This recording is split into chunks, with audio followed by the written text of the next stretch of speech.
देखिए भाई, आपका सीपीसी में डिक्री और आदेशों का निष्पादन शुरू करना है। लिख लीजिए हेडिंग तो, डिक्री तथा आदेशों का निष्पादन, यानी कि आज्ञप्ति और आदेश का प्रवर्तन। निष्पादन को कल लिखवा गया था। निष्पादन का मतलब होता है इजरा। इजरा को इंग्लिश में कहते हैं आपका एग्जीक्यूशन। एग्जीक्यूशन का मतलब प्रवर्तित कराना। प्रवर्तित कराना का मतलब हुआ लागू कराना। पहले आपका बताया जाए, एक उदाहरण देखिए भाई, आपका और बताया। मान लीजिए ए ने बी का मुकदमा किया न्यायालय से कि बी हमारा रुपया उधार लिया है, इस 1 लाख रुपया न्यायालय दिलवाए। ऐसी दशा में ए के पक्ष में आपका डिक्री पारित की गई, तो ऐसी दशा में अब बी से 1 लाख रुपया ए को जब दिलवाया जाएगा, तो उसी को इजरा या डिक्री का निष्पादन या डिक्री का प्रवर्तन या डिक्री को लागू कराना कहते हैं। यानी कि किससे किसको दिलवाया जाएगा, तो बी से किसको दिलवाया जाएगा, ए को। दो तीन नियम जानिए भाई। नामों पहले लिखवा दिया जाए, किसका क्या नाम आपका, क्योंकि नाम हमेशा आएगा और उन नामों पर भी गौर करना है। तो देखिए ए ने, बैठिए भाई।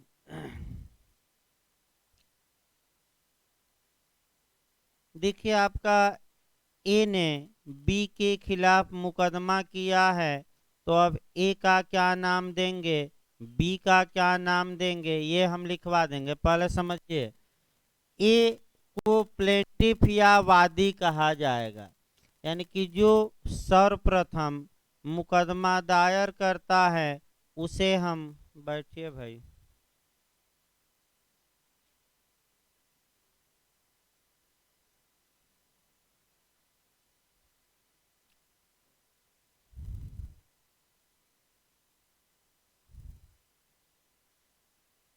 देखिए आपका जो सर्वप्रथम मुकदमा दायर करता है उसे वादी या प्लेंटिफ कहा जाता है। और ये क्वेश्चन आपका आपका बना था, ये हरियाणा राज्य में एक क्वेश्चन बना था कि मोहरी बीबी बनाम धर्मोदास घोष के वाद में प्लेंटिफ या वादी कौन था। तो देखिए अपील से मतलब नहीं है, फिर याद रखिए, जो सबसे पहले मुकदमा, बैठिए भाई। हाँ बहुत आज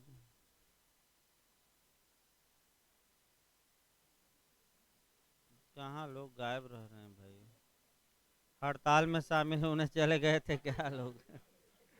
बैठिए आगे, बैठिए भाई, आगे आ जाइए। एक दो लोग आगे बैठ जाइए, इधर बैठिए, आगे जगह है, आगे आ जाइए। हाँ बैठिए, आगे दो लोग बैठे हैं, इधर बैठिए आराम से, 3 लोग बैठिए। हाँ देखिए फिर एक बार भाई। हाँ भाई, वकील हड़ताल किए हैं, तो ऐसी दशा में पंखा चला दीजिए थोड़ा, या एग्जॉस्ट देखिए, हल्का फुल्का। अब गर्मी पूरा न, हाँ ये ना आगे वाला ना चलाइएगा भाई अभी, नहीं थोड़ा दिक्कत है हवा हवा से, हमें सर्दी जुकाम तुरंत पकड़ ले रहा है। देखिए आपका फिर एक बार देखिए भाई, आपका मैंने हड़ताल भी आज वकीलों ने किया है ट्रिब्यूनल को लेकर, अधिकरण को लेकर। वो अलग बात है भाई, दुकान उकान बंद करवा रहे हैं तो अलग बात है। अगर यहाँ कोई आ जाए तो भाई बंद ही करना पड़ेगा, क्योंकि बिरादरी का मामला है। कहा जाता है ना।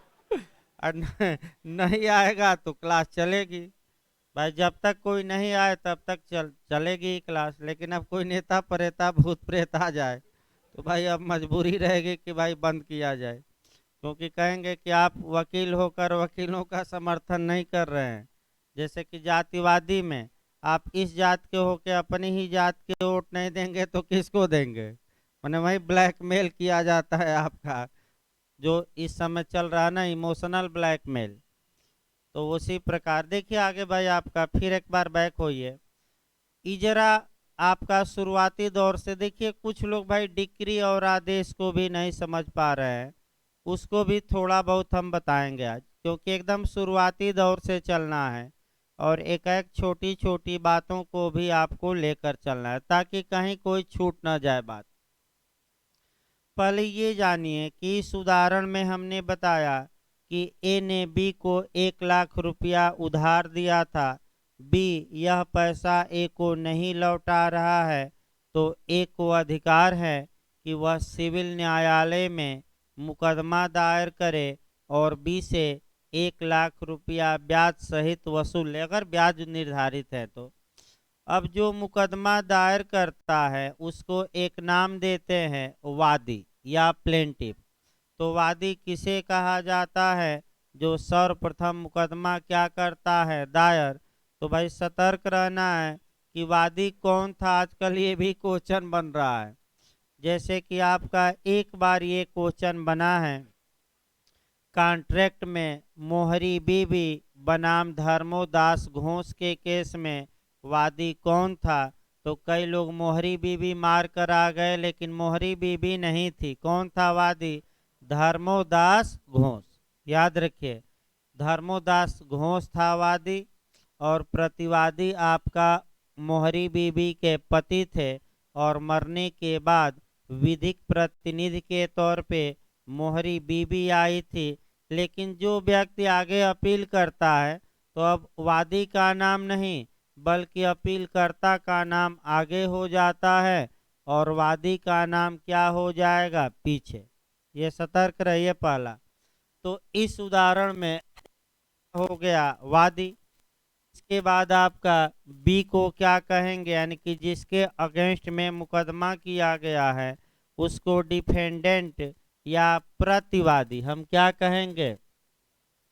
प्रतिवादी। अब याद रखिए, अब जब वादी की बात सुना, प्रतिवादी की बात सुना और अंत में न्यायालय, यानी कि अंत में न्यायालय ने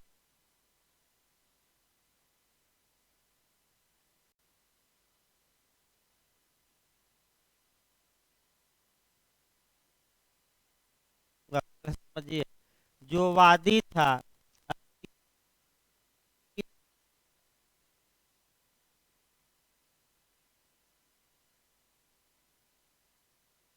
और जो हार गया, यानी कि इस उदाहरण में अगर भी हार गया की का नाम चेंज होगा और प्रतिवादी नहीं, निर्णय जजमेंट डेटर। फिर एक बार याद रखिए, जो जीतता है उसकी परिभाषा आपका 2-3 में दी गई है और इसको सीपीसी के द्वारा 2-3 में डिक्री,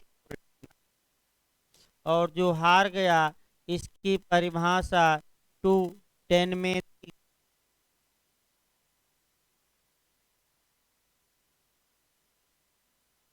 नाम याद रखिए। जो हार गया जजमेंट डेटर। परिभाषा भी मैं बता दिया, उसको दोहराव करो। डिग्री होल्डर की परिभाषा की और आपका भाषा किसी में धारा 2 के किस क्लास में। अब आइए आपका आगे बढ़ा भाई, ये जो निष्पादन है आपका, अब ए चूंकि बी से, हाँ एक और नियम देखिए भाई, आपका इंटरव्यू में सामान्यतः सिविल मामलों में एक पक्षकार विजयी होता है और दूसरा पक्षकार हारता है। यानी कि एक पक्षकार डिक्री होल्डर और दूसरा क्या होता है? Judgment debtor. लेकिन आपका इंटरव्यू में पूछा गया था कि क्या ये संभव है कि दोनों पक्षकार डिक्री होल्डर हो, यानी कि विजयी भी हो, और दोनों पक्षकार निर्णित ऋणी यानी कि हारने वाले भी हों? तो ये संभव है। और कब संभव है? जब मुजरा या काउंटर क्लेम, यानी कि जब सेट ऑफ या काउंटर क्लेम, यानी कि जब मुजरा का दावा किया गया हो या प्रतिदावा किया गया हो। याद रखिएगा, इसको लिखवाएंगे।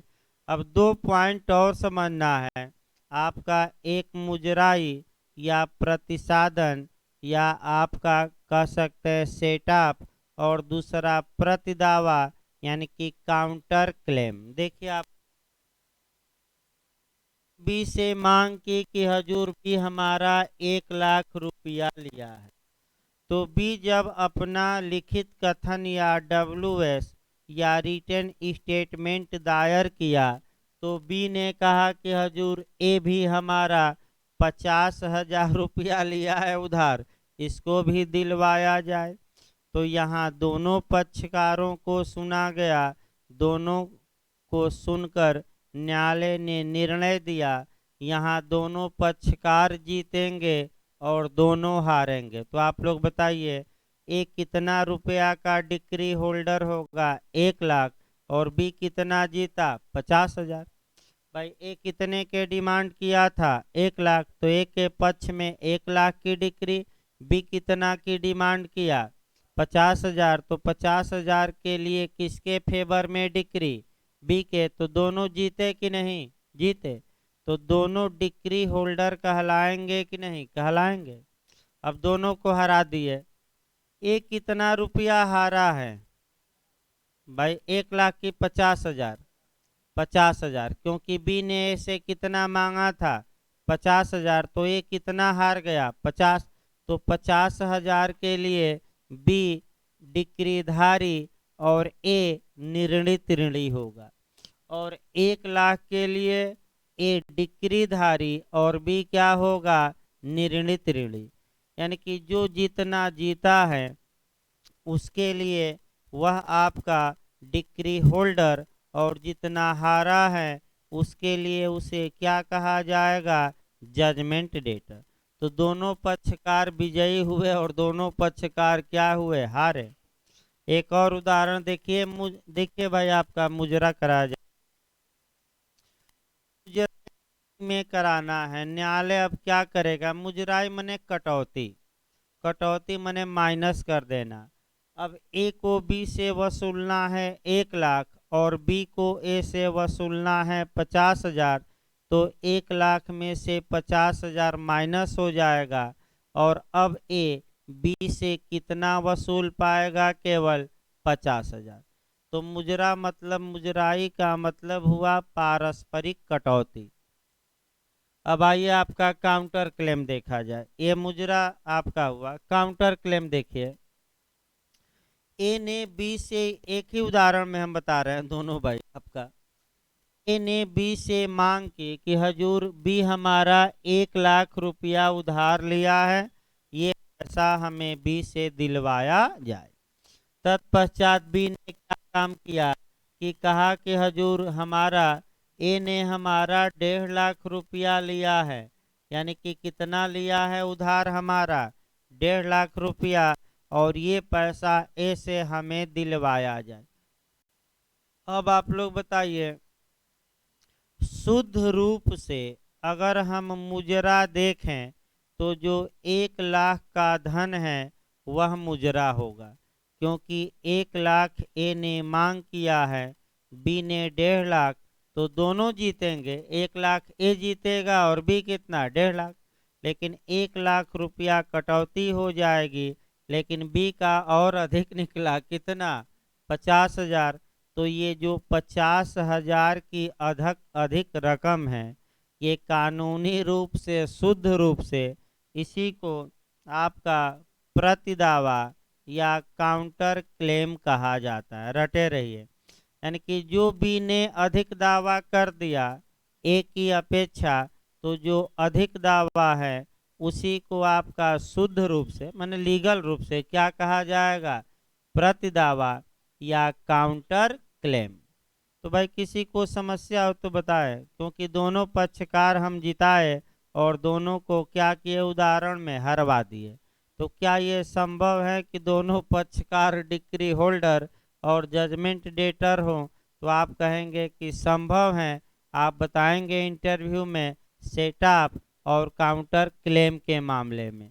अगर उदाहरण पूछा जाए तो कोई भी उदाहरण दे सकते हैं। ये भी काउंटर क्लेम का सेटअप का दीजिए तो या तो रकम बराबर रखिएगा या बी से कम मांग करवाइएगा, और काउंटर क्लेम का दीजिएगा तो बी से मांग क्या कराइएगा, थोड़ा ज़्यादा, तभी तो काउंटर क्लेम होगा। क्योंकि अगर बराबर रहेगा या कम रहेगा तो किस में आ जाएगा, मुजरा। तो किसी को समस्या बताइए भैया, क्या कंसेप्ट आगे बढ़ाया जाए। अब आइए, एग्जीक्यूशन या इजरा या निष्पादन होता क्या है। तो निष्पादन शब्द को कहीं भी सीपीसी में परिभाषित नहीं किया गया है। तो निष्पादन होता क्या है, तो निष्पादन को परिभाषित नहीं किया गया है। तो आप अपनी एक लाइन परिभाषा देंगे, यानी कि जब डिक्री होल्डर यानी कि जीतने वाला आपका डिक्री की शर्तों का पालन कराता है, किसके विरुद्ध कराता है, हारने वाले या निर्णित ऋणी के विरुद्ध, तो हम कहते हैं कि उस डिक्री का निष्पादन किया जा रहा है। यानी कि जब ए 1 लाख रुपया बी से जीता है और 1 लाख रुपया बी से वसूलेगा, उसी को हम डिक्री या आदेश का क्या कहेंगे, निष्पादन। अब समस्या ये आई, नए लोग भी भाई हैं आपका, एक दो लोग कहे भी कि डिक्री और आदेश उतना नहीं आ रहा है। अब ये है कि भाई पुराना पढ़ाया गया है, बीच में आने में थोड़ा बहुत दिक्कत होती है, लेकिन फिर मैं एक एक दो दो लाइन बता दे रहा हूँ। देखिए, न्यायालय सबसे पहले आपका जजमेंट सुनाता है। माने जब सुनवाई पूरी हो जाती है तो न्यायालय क्या सुनाता है, निर्णय। और निर्णय से जो वास्तविक निष्कर्ष निकलेगा, या तो वह डिक्री कहलाएगा या क्या कहलाएगा, आदेश।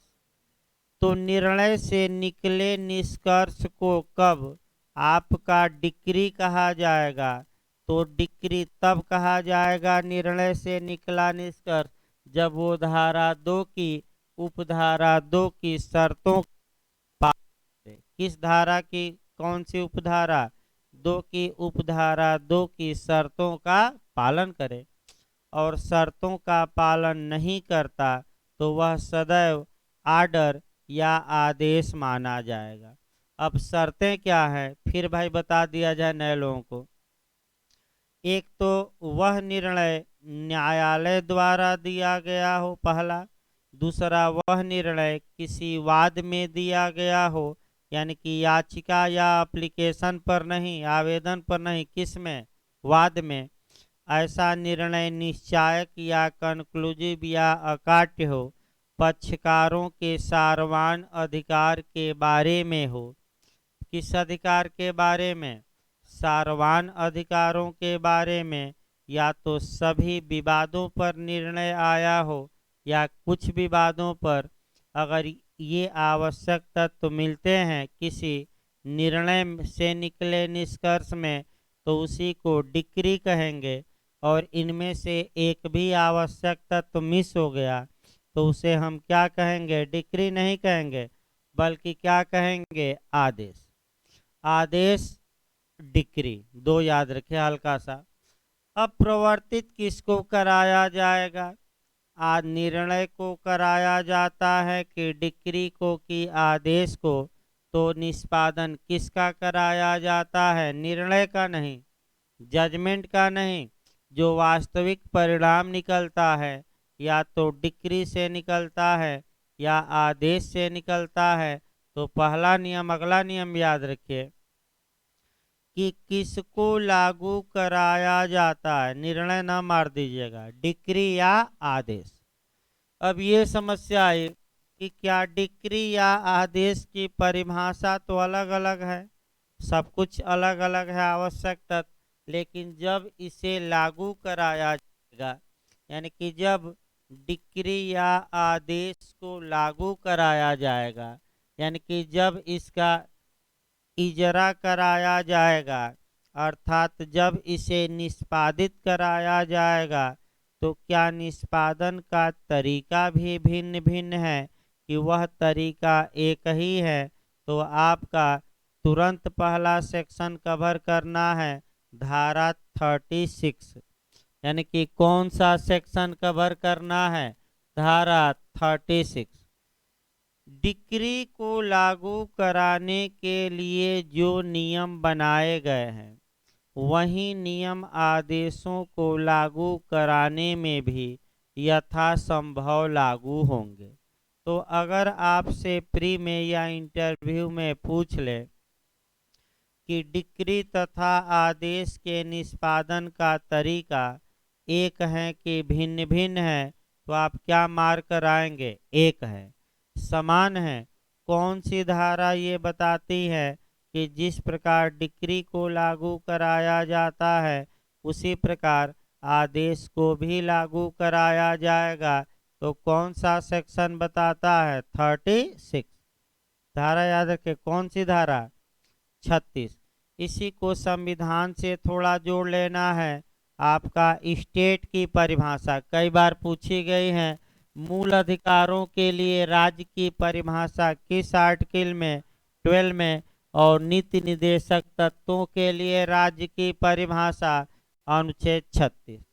तो आप लोग बताइए, जो मूल अधिकारों के लिए राज्य की परिभाषा आर्टिकल 12 में दी गई है, क्या वही परिभाषा अनुच्छेद 36 में लागू होगी कि अलग परिभाषा काम करेगी?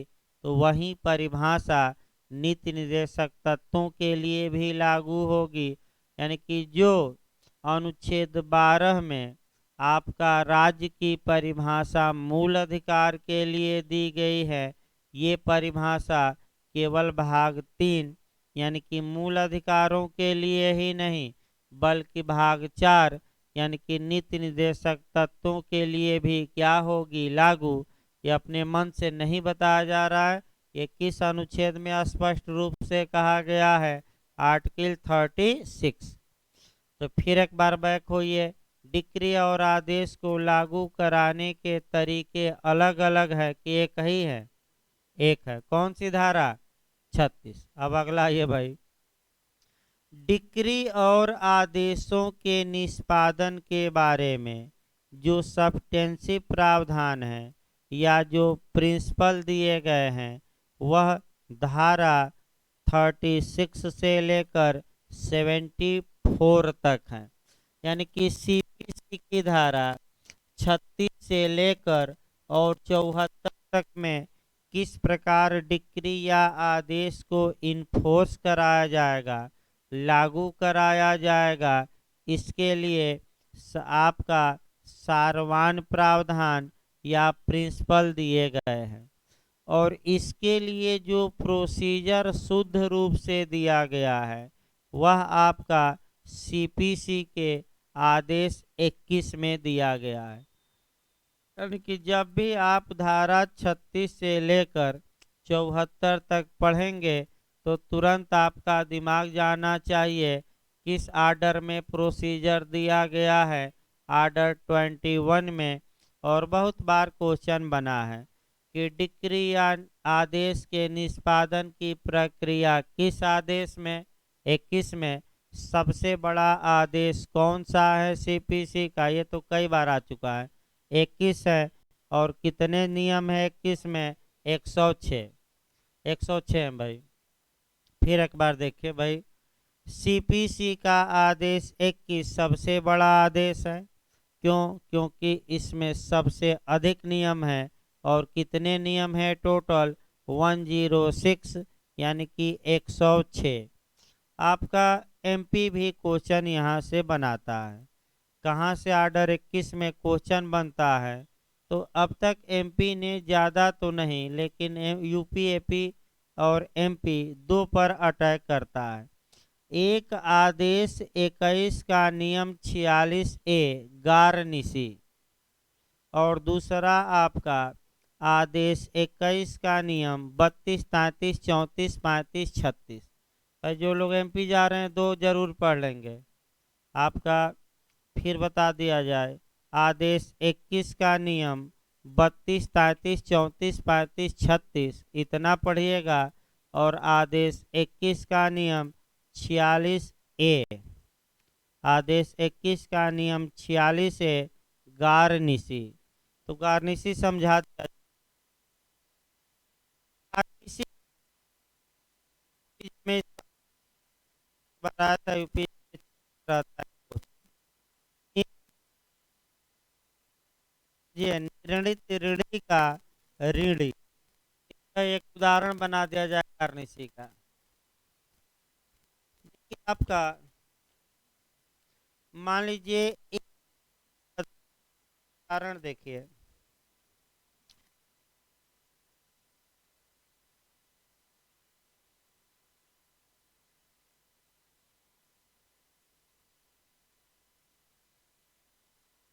तो क्या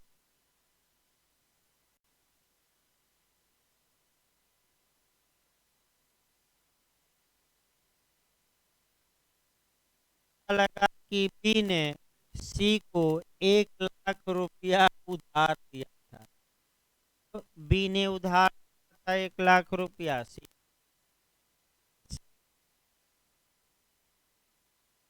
सी से उस 1 लाख रुपए को जो बी ने दिया है वसूल सकता है कि नहीं, वसूल सकता है। और सी को गारनिसी कहा जाएगा। क्या कहा जाएगा? गारनिसी। तो आप लोग बताइए गारनिसी कौन हुआ? तो निर्णित ऋणी इसमें कौन हुआ? बी। और उसका ऋणी कौन हो गया? सी। तो अगर कोई पूछे कि गारनिसी कौन है तो लीगल भाषा में बताइएगा निर्णित ऋणी का ऋणी। निर्णित ऋणी का ऋणी मतलब कि हारने वाले से जिस व्यक्ति ने पैसा उधार लिया था सामान्य भाषा में उसी को एक लाइन में हम क्या कहेंगे? गारनिसी लीगल भाषा में। तो अगर गारनिसी कहीं आ जाए तो आपका आदेश 21 का नियम 46 ए मारिएगा। आगे हम बताएंगे डिटेल में कैसे निष्पादित होगी, वो तो डिटेल में चलेगा। अगला देखा जाए भाई आपका निष्पादन का समय कितना है। यानी कि अगर ए बी से 1 लाख रुपया जीता है तो कितने दिनों में उसका इजरा करा सकता है और बी से 1 लाख रुपया वसूल सकता है। तो आपका दो नियम याद रखिएगा। अगर मैंडेटरी इंजेक्शन है, आपका एसआरए में पढ़ाया जाएगा भाई, अभी 1-2 दिन बाद आ जाएगा। मैंडेटरी इंजेक्शन एसआरए में ही आ जाएगा, अभी बताया नहीं जाएगा। आज्ञापक व्यादेश की डिक्री है तो उसके निष्पादन या प्रवर्तन की समय सीमा 3 वर्ष है। याद रखिए, लिखवाएंगे अभी।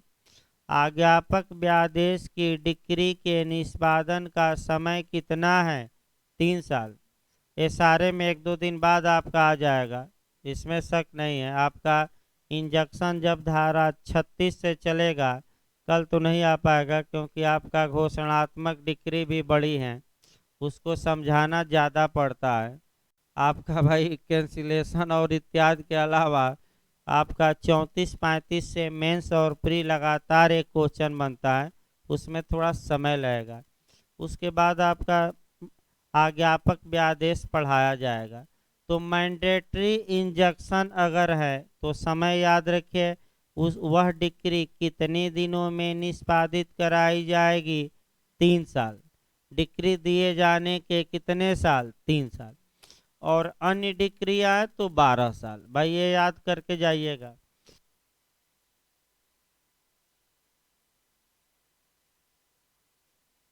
ऐसा न हो कितने साल में करा सकते हैं? 12 साल में। यानी कि ए बी से 1 लाख रुपया वसूली का अभियान कितने साल में चला सकता है? तो कितने साल के अंदर उसे शुरू कर देना चाहिए वसूली अभियान? 12 साल। अगला आइए, अब अगला नियम आया कि निष्पादन कौन करा सकता है और निष्पादन किसके विरुद्ध कराया जा सकता है। इसके लिए मैं टीपीए में भी एक दिन बताया था, ये सारे बताते समय रिडीम अप और फोरक्लोजर डाउन। यानी कि मोचन ऊपर को टीपीए की धारा 91 एमपी में पूछ सकता है, और फोरक्लोजर नीचे को यानी कि फोरक्लोजर डाउन यानी कि पूर्वबंध या जब्ती नीचे को, ये 94।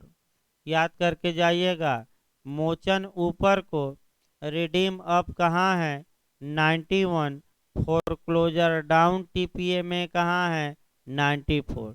तो उसको हटा दीजिए। अब आइए कि निष्पादन कौन करा सकता है, तो कौन करा सकता है। अब इसी उदाहरण में देखिए आपका, मैंने आपका एक सेकंड भाई,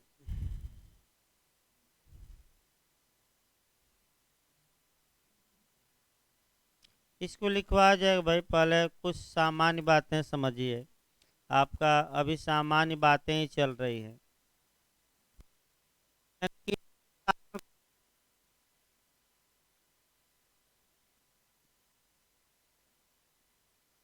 को लागू कौन करा सकता है, तो आप लोग बताइए कौन जीता है डिक्री में रकम ए।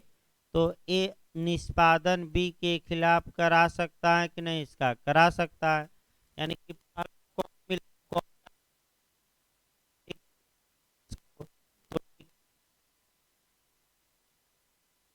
ए, ए को हम क्या कहेंगे, डिक्री होल्डर। अगर ए मर गया तब बताइए, क्या ए मर गया तो ए का पैसा डूब जाएगा कि उसके विधिक प्रतिनिधि कराएंगे।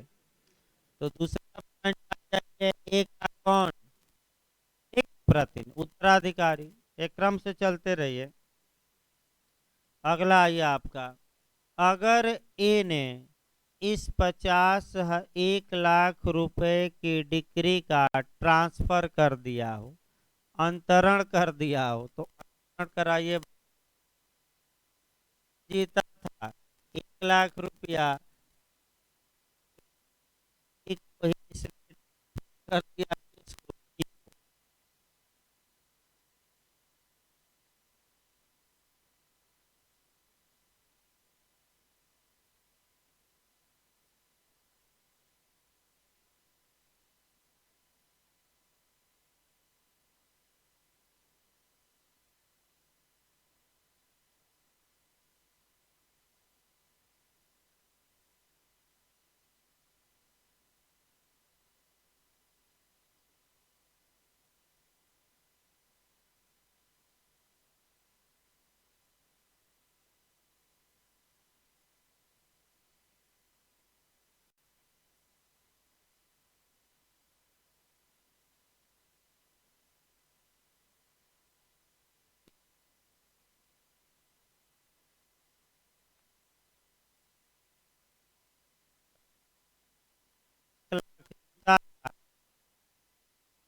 तुम ही जाकर बी से क्या करो, 1 लाख रुपया वसूल लो। तो सी बी से आप उस डिक्री को लागू करा सकता है कि नहीं करा सकता है। इधर ज्यादा बना दीजिए, ए था, सी था, डी था। इन से समझिए।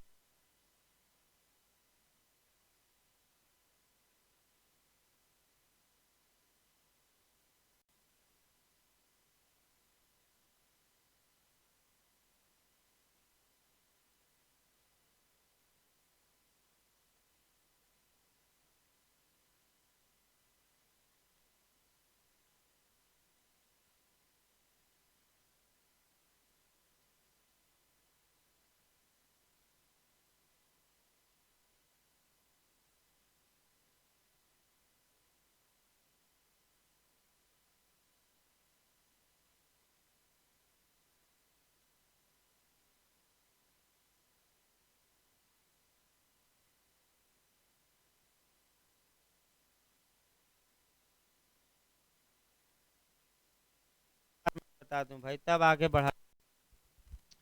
डिक्री को कौन निष्पादित करा सकता है, अब दिमाग स्थिर करके 4 नियम बना लीजिए।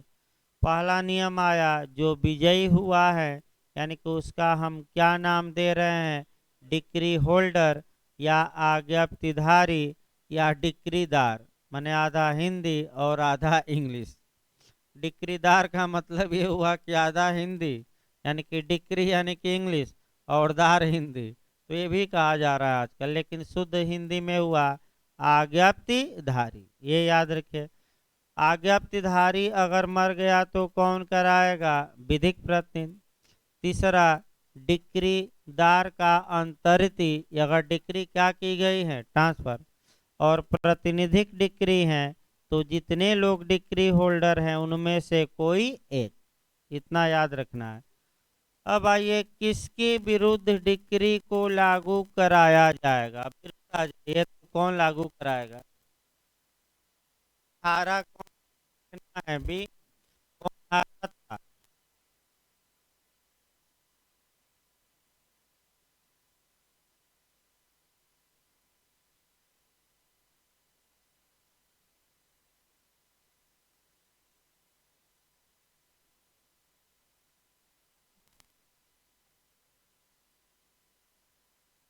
तो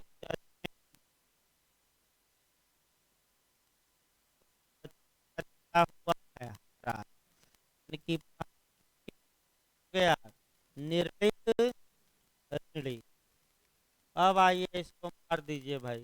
अगर निर्णित ऋणी मर गया तो दो कंडीशन में मर सकता है, देखिए। एक तो मुकदमा चलने के दौरान ही मर सकता है, और एक हार गया तो मान लीजिए सदमा लगा, और सदमा के बाद 2 दिन बाद क्या हुआ? हारने के बाद मर गया। यानी कि दो कंडीशन में इसे मारिएगा, और उसके लिए नियम अलग अलग है। एक आपका मर गया कब? जब मुकदमा चल रहा था, अभी फैसला नहीं आया। और दूसरा कब मरता है? जब फैसला आ गया और डिक्री आ गई। इसके लिए आपका यह जो डिक्री पारित की गई है, यह किसके विरुद्ध अब लागू कराई जाएगी? बी के हित प्रतिनिधियों के विरुद्ध, बी के उत्तराधिकारी कहिए, बी के विधिक प्रतिनिधि कहिए। लेकिन यानी कि बी मर गया है तो किसके विरुद्ध डिक्री लागू कराई जाएगी? तो बी के विधिक प्रतिनिधि। तो बी का विधिक प्रतिनिधि क्या बना लिया जाए? सी। भाई बी मर गया तो किसके विरुद्ध? उसके उत्तराधिकारी।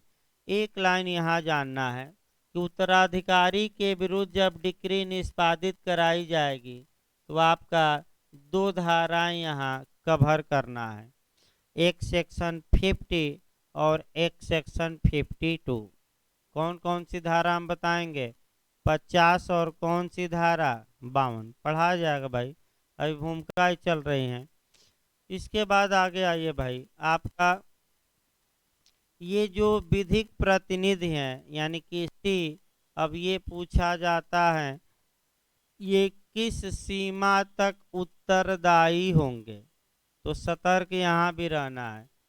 विधिक प्रतिनिधि उस सीमा तक उत्तरदायी होंगे जिस सीमा तक उसने मृतक की संपत्ति पाई है और सम्यक रूप से बयानित न किया हो। इसका मतलब ये हुआ, आ गया था एक, उसका पुत्र सी हो गया, और बी जो संपत्ति छोड़ कर गया था, सी पाया कितने की संपत्ति? 50,000। अब आप लोग बताइए, आपका पिताजी सी के पक्ष में कितने छोड़कर रकम गए? 50,000। और हारे कितने थे? 1 लाख। तो सी से अब डिक्रीदार कितना वसूल करने का हकदार होगा? 1 लाख की अब केवल 50,000। भाई फिर एक बार ध्यान से देखिए, कॉन्सेप्ट बनाइए। विधिक प्रतिनिधि केवल उस सीमा तक दायी होगा जिस सीमा तक वह मृतक की संपत्ति पाया है। तो बताइए यहाँ सी अपने पिता की कितनी संपत्ति पाया है? 50,000। तो सी से कितना केवल वसूला जा सकता है? 50,000। 1 लाख नहीं, सतर्क रहिएगा, फिर एक बार मैं बता रहा हूँ। विधिक प्रतिनिधि किस सीमा तक दायी होगा? तो उस सीमा तक जिस सीमा तक वह मृतक की प्रॉपर्टी क्या किया हो? पाया हो। तो इस उदाहरण में कितना रकम पाया है? 50,000। तो कितने तक के लिए दायी होगा? 50,000। 1 लाख नहीं। अब आप कहेंगे 50,000 क्या हुआ, तो भाई हुआ क्या, डूब गया और क्या हुआ। अगला नियम देखिए भाई, कहावत भी कही जाती है, उस कहावत को भी चरितार्थ करना है कि आपका सिविल मामलों में आपका वादी की समस्या तब उत्पन्न होती है जब वह डिक्री को निष्पादित कराने जाता है। क्यों समस्या उत्पन्न होती है, क्योंकि तमाम तामझाम है, इतने रूल कड़े हैं कि जल्दी डिक्री लागू ही नहीं हो पाती। तो देखिए क्या नियम है, भूमिका तो आज हो जाए भाई, कई क्वेश्चन भी आज निकल गए। नियम क्या है देखिए आपका,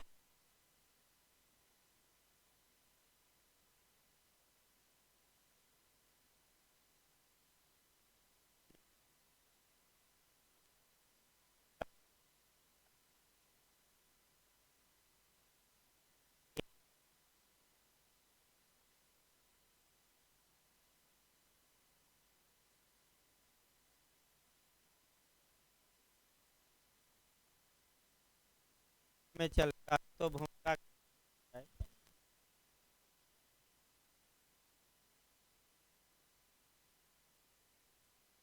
करवाना है, ये हैं जब एक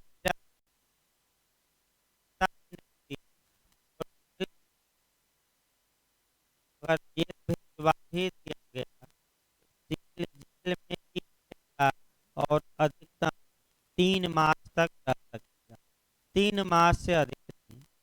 ये जब जेल भिजवा रहा है तो दूसरा नियम देखिए, कितने दिन जेल में रहेगा उसका भोजन पानी देना होगा। यानी कि जेल भी भेजवाइए और भोजन की क्या करिए, जेल में व्यवस्था सरकार नहीं देगी। कठिन नियम है, यानी कि एक को समस्या उत्पन्न होती जा रही है।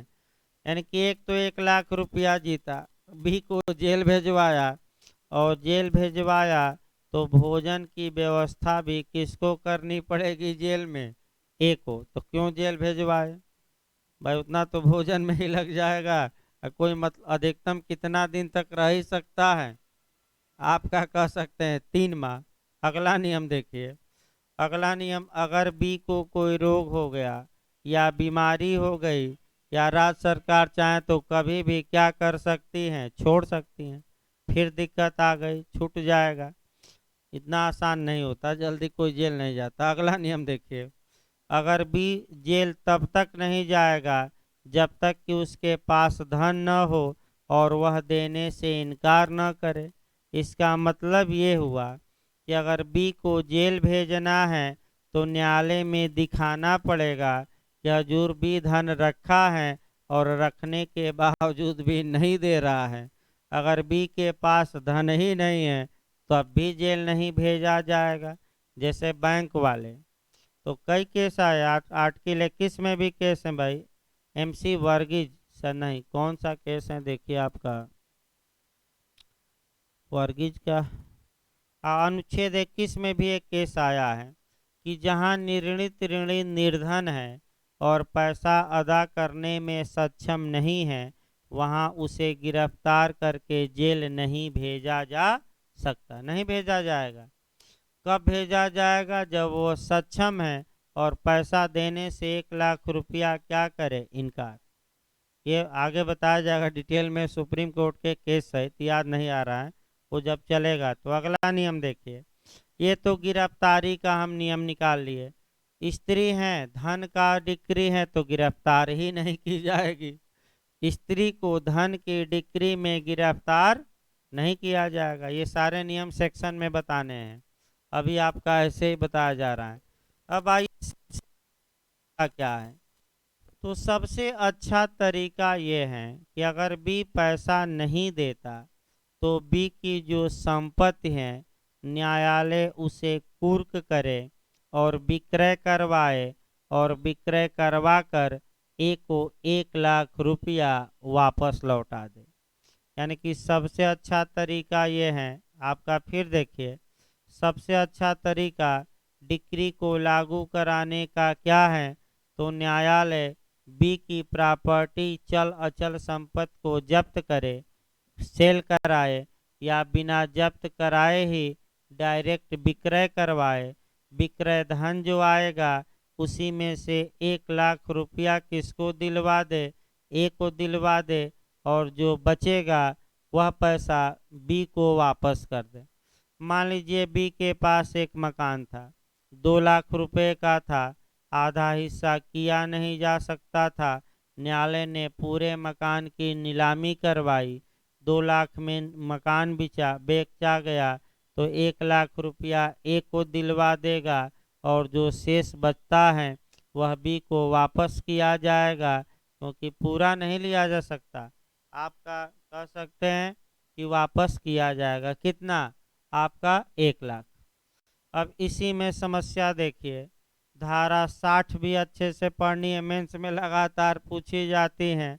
अब कुछ ऐसी संपत्तियां आ जाएंगी जिनको कुर्क और विक्रय किया ही नहीं जा सकता, वो भी समस्या आ गई कि कुछ ऐसी संपत्तियों की क्या हम बनाएंगे लिस्ट जिनकी कुर्की होगी ही नहीं, और आपका और उनका विक्रय भी नहीं होगा, और समस्या आ गई। आपका कुर्की हो गई, विक्रय हो गया, लास्ट में देखा जाए अगर एक से अधिक डिक्री होल्डर है तो क्या होगा। अब समस्या गंभीर होगी। मान लीजिए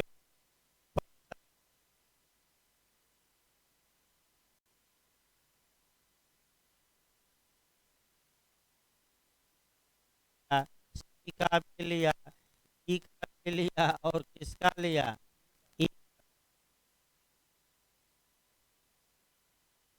ये चारों बैंक मुकदमा किए हैं, इनके पक्ष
70 का सिद्धांत की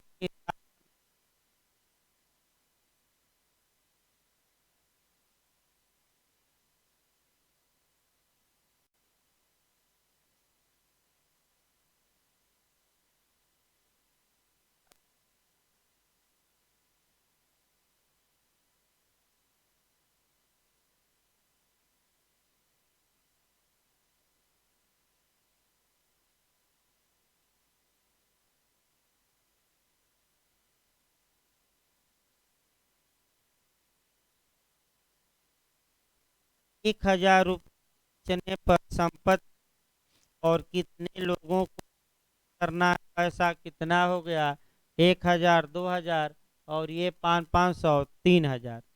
यानी कि पैसा आपका आया 1000 और बंटवारा कितने में करना है, 3000 उधार है। तो अब आपका आनुपातिक वितरण होगा, यानी कि जो अधिक पैसा दिया है वह अधिक रेशियो में पाएगा, और कम वाला कम रेशियो में। तो आनुपातिक वितरण करा दीजिए, तो कौन कितना पाएगा 1000 में, देखिए भाई आपका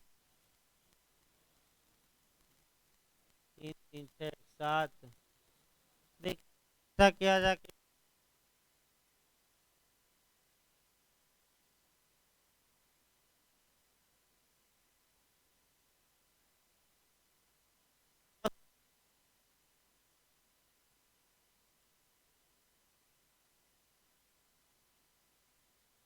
देखिए कौन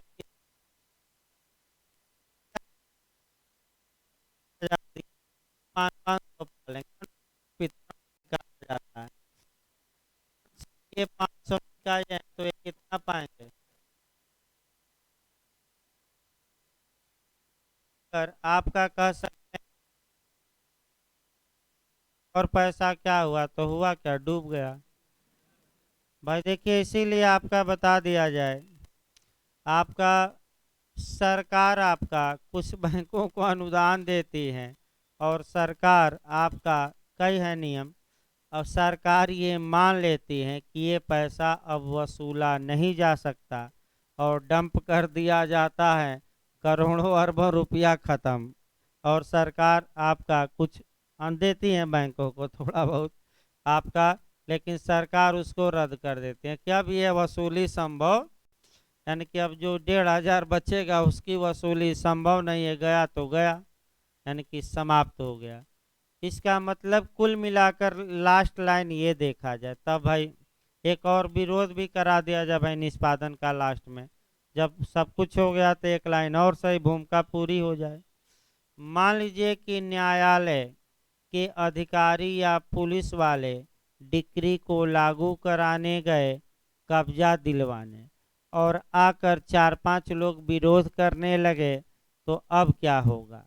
यानी कि जो हारा था वह, या उसकी पार्टी, उसके घर वाले आकर विरोध करने लगे कि हम डिक्री को लागू होने ही नहीं देंगे, तो न्यायालय के पास क्या उपाय है? तो सीआरपीसी की धारा 41 याद रखिएगा। अगर कोई व्यक्ति आपका पुलिस के कर्तव्य में बाधा डालता है, तो पहला तो पुलिस वारंट के बिना ऐसे व्यक्ति को क्या करेगी? गिरफ्तार। अगर 5 या 5 से अधिक लोग विरोध कर रहे थे और डिक्री के निष्पादन का, तो आईपीसी की धारा 141 में इनका जमाव अनलॉफुल असेंबली माना जाएगा, और न्यायालय, सिविल न्यायालय ऐसे व्यक्तियों को गिरफ्तार करके 30 दिन के लिए जेल भेजेगा अधिकतम, और बल का प्रयोग करके डिक्री या आदेश को क्या कराएगा? लागू। तो क्या बल का प्रयोग करके लागू कराया जा सकता है कि नहीं? कराया जा सकता है। किस धारा में ऐसे विरोध करने वालों को जेल भेजा जाएगा? 74 में। लेकिन कितना दिन के लिए? ज़्यादा दिन नहीं, कितना दिन? 30 दिन। तो कई एंगल से देखना है। सीआरपीसी की धारा 41, फिर आपका 5 व्यक्ति अगर विरोध कर रहे हैं, तो आपका आईपीसी की कौन सी धारा? आपका नहीं, 100 वो तो अलग बात है, 141 अनलॉफुल असेंबली, न 186 भी लग जाएगी, सरकारी कार्य में बाधा, तमाम नियम है। आपका 186 भी लग सकती है आईपीसी, 41 भी सीआरपीसी वारंट के बिना। और यहाँ सिविल न्यायालय जबरदस्ती कराएगा, और इन लोगों को कहाँ भेजेगा? जेल। यानी कि ये जो सेक्शन हमने बताया, कौन सा बताया? 74। यानी कि लास्ट लाइन देख लीजिए भूमिका, ताकि भाई कल से सेक्शन चले तो दिक्कत ना हो। भाई डिक्री या आदेश को लागू कराने की प्रक्रिया सेम है। इसके लिए धारा 36 से लेकर 74 तक में प्रावधान है, और आर्डर 21 जो सबसे बड़ा आदेश है उसमें प्रक्रिया दी गई है। भाई पूरी प्रक्रिया पढ़ाना किसी भी हाल में संभव नहीं है। वहीं 15-20 नियम पढ़ाए जाएंगे अच्छे अच्छे, और भाई बस की बात नहीं है। यानी कि लाख हम पढ़ाएं सीपीसी, बस की बात नहीं कि पूरा पढ़ा दें। ये भी याद रखिए। तो कैसे डिक्री और आदेश को लागू कराया जाएगा? तो मुख्य रूप से 2 उपाय हैं। गिरफ्तार करके कहाँ भेजिए? जेल। और उसकी संपत्ति को क्या करिए? कुर्की। और भी उपाय हैं, कब्जा दिलवाइए इत्यादि दिलवाइए, लेकिन 2 मुख्य उपाय हैं। और कौन न्यायालय करा सकता है, कौन नहीं करा सकता, न्यायालय को क्या पावर है, ये सब जो प्रावधान है, इन्हीं प्रावधानों को धारा 36 से लेकर 74 और आदेश 21 में पढ़ना है। तो आपका कल से शुरू कर दिया जाएगा। आपका मने लिखवाने के बाद जो सामान्य बातें हमने बताई, आपका सेक्शन शुरू कर दिया जाएगा। देखिए भाई, आपका आज सीआरपीसी केवल लिखवाई जाएगी भाई, कई दिन से हो नहीं पा रहे हैं पूरा, 11 बजे से लगातार लिखवाया जाएगा मेंस के लिए। ताकि ख़त्म हो तो भाई लेक्चर दिया जाए, कई दिनों से रुका पड़ा है। कम कम तो आज आपका प्रयास हम करते हैं कि 5-6 क्वेश्चन निकाल देते हैं मेन मेन, ताकि भाई लेक्चर भी दिया जाए। तो आज लेक्चर नहीं चलेगा भाई, आपका 11 बजे से लिखवाया जाएगा मेंस के लिए। तो जो लोग केवल लेक्चर के लिए बैठते हैं निकल सकते हैं। अभी आपका इंग्लिश चलेगा, भाई आपका आज लिखवा